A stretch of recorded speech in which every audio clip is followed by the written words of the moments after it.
வெயில் காலம் ஆரம்பிச்சாலே போதும் குழந்தைங்க எப்போ பார்த்தாலும் ஃப்ரிட்ஜை திறந்து ஐஸ் தண்ணி குடிக்கிறதும் அதே போல் வெளியே ஐஸ் வாங்கி தர சொல்லி கேட்டுகிட்டே இருப்பாங்க. இனிமேல் ஐஸ்கிரீமை கடையில் வெளியே வாங்காமல் வீட்டிலேயே 1/2 லிட்டர் பாலில் ரொம்ப சாஃப்டாக ஹெல்த்தியான ஐஸ்கிரீம் பண்ணலாம். வாங்க எப்படி செய்யறதுன்னு பார்ப்போம். ஃபஸ்ட்டு வெண்ணிலா கஸ்டர்ட் பவுடர் 3 டேபிள் ஸ்பூன் எடுத்துக்கணும். 1/2 கிளாஸ் அளவுக்கு பாலில் கட்டிகள் எதுவும் இல்லாமல் இதை கரைச்சி வச்சுக்கணும். அடுத்து ஒரு பாத்திரத்தில் 1/2 லிட்டர் ஃபுல் ஃபேட் மில்க், இல்லைனாக்கா நம்ம என்ன பால் வாங்குகிறோமோ எந்த பாலாக இருந்தாலும் பரவாயில்ல, 1/2 லிட்டர் சேர்த்து பால் நல்லா கொதிக்க ஆரம்பித்தோடனையும் இதில் 1/2 கப்புலேருந்து 3/4 கப் அளவுக்கு சர்க்கரை சேர்த்து சர்க்கரை நல்லா கரைஞ்சதுக்கப்புறமா குங்குமப்பூவுடைய இதழ்கள் 5லேருந்து 6 சேர்த்துக்கலாம். இது ஆப்ஷனல் தான், விருப்பம் இருந்தால் சேர்த்துக்கலாம், இல்லைன்னா பரவாயில்ல ஸ்கிப் பண்ணிக்கலாம். குங்குமப்பூவை சேர்த்ததுக்கப்புறமா ஒரு 1/2 நிமிஷம் அளவுக்கு கொதிக்கி விட்டதுக்கப்புறம் ஏற்கனவே மிக்ஸ் பண்ணி வச்சிருக்கக்கூடிய கஸ்டர்ட் கலவை இருக்குது பார்த்தீங்களா, அந்த கலவையை சேர்த்துக்கணும். நல்லா மிக்ஸ் பண்ணி விட்டுட்டு 3லேருந்து 4 நிமிஷம் மீடியம் ஃப்ளேமில் வச்சு குக் பண்ணிக்கணும். ஏற்கனவே நம்ம சேனலில் நிறைய சம்மர் ரெசிபிஸ் போட்டிருக்கேன், அந்த பிளேலிஸ்ட் உங்களுக்கு டிஸ்கிரிப்ஷன் பாக்ஸில் கொடுக்குறேன், நீங்கள் வேணும்னா செக் பண்ணிக்கோங்க. பால் நல்லா கொதிச்சதுக்கப்புறம் பார்த்தோம் அப்படின்னாக்கா இந்த மாதிரி திக்கான ஒரு கன்சிஸ்டன்சி வந்துடும். இதை என்ன பண்ணுங்கள், அப்படியே ஆஃப் பண்ணி வச்சுட்டு 2 மணி நேரம் அளவுக்கு நல்லா 2லேருந்து 3 மணி நேரம் கூட நல்லா ஆறலாம். ரூம் டெம்பரேச்சருக்கு ஆனால் வரணும். ரூம் டெம்பரேச்சருக்கு வந்ததுக்கப்புறம் இதை ஒரு மிக்ஸி ஜாரில் சேர்த்துக்கணும்.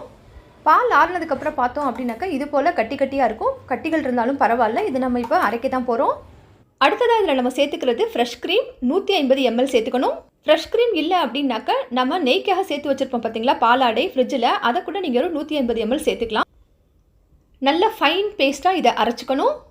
அரைச்ச இந்த ஐஸ்கிரீம் மிக்ஸை என்ன பண்ண போகிறோம் அப்படின்னாக்கா நம்ம வீட்டில் இருக்கக்கூடிய டிஃபன் பாக்ஸ் இருக்குது பார்த்தீங்களா, அந்த சில்வர் டிஃபன் பாக்ஸ் இல்லைனாக்கா பிளாஸ்டிக் டப்பா எதுலையாவது ஒன்றில் போட்டு இது மேலே ஒரு கவர் போட்டு இதை மூடி போட்டு ஃப்ரீசரில் ஒரு 4 மணி நேரம் அப்படியே வச்சுருங்க, டிஸ்டர்ப் எதுவும் பண்ணாமல்.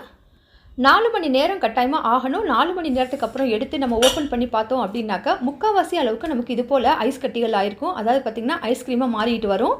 இந்த டைமில் நம்ம என்ன செய்ய போகிறோம் அப்படின்னாக்கா இதை இன்னுமே பார்த்திங்கன்னா ரொம்ப சாஃப்டான ஒரு டெக்ஸ்டராக நம்ம கடையில் வாங்கக்கூடிய ஐஸ்கிரீம் மாதிரி மாற்றுறதுக்கு இன்னும் ஒரு தடவை அதே மிக்ஸி ஜாரில் சேர்த்துட்டு எல்லோ ஃபுட் கலர் 4லேருந்து 5 சொட்டு நான் வீடியோக்காக சேர்த்துக்கிறேன், ஆப்ஷனல் தான், நீங்கள் வேண்டானாக்கா கம்ப்ளீட்டாக ஸ்கிப் பண்ணிக்கலாம்.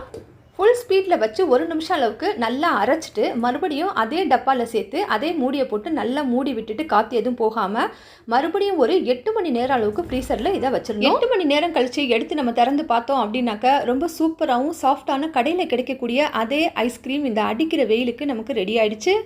இந்த டெக்ஸ்டரை பாருங்கள் எப்படி இருக்குன்னு, பார்க்கும்போது உங்களுக்கே தெரிஞ்சிருக்கும். அடிக்கிற கொளுத்துற வெயிலுக்கு வெளியே போயிட்டு வந்தோடனே எதையாவது வாயில் சில்லுன்னு போட மாட்டோமா அப்படின்னு தோணும். இது போல் கரண்டியில் எடுக்கும் போதே உங்களுக்கு பால் மாதிரி பந்து மாதிரி வந்துச்சு அப்படின்னாக்கா ஐஸ்கிரீம் ரொம்ப பெர்ஃபெக்டாக வந்திருக்குன்னு அர்த்தம். இதுக்கும் மேலே குழந்தைங்களுக்கு அட்ராக்ஷனுக்காக கொஞ்சம் டூட்டி ஃப்ரூட்டியை நான் சேர்த்துக்கிறேன். நீங்களும் இது போல் டூட்டி ஃப்ரூட்டியை சேர்த்து 1/2 லிட்டர் பாலில் செஞ்சு பாருங்கள். வீட்டில் 4 பேர் இருந்தோம் 5 பேர் இருந்தாலும் 20 ரூபா டப்பா வாங்கினா கூட 100 ரூபாய் காலி ஆயிரும். ஆனால் பாருங்கள் ரொம்ப சொற்பமான செலவு தான். செஞ்சு பாருங்கள், அப்புறமே கமெண்ட்ஸில் எப்படி இருந்துச்சுன்னு சொல்லுங்கள். இன்னொரு ஜில்லுன்னு ரெசிபியில் சந்திப்போம்.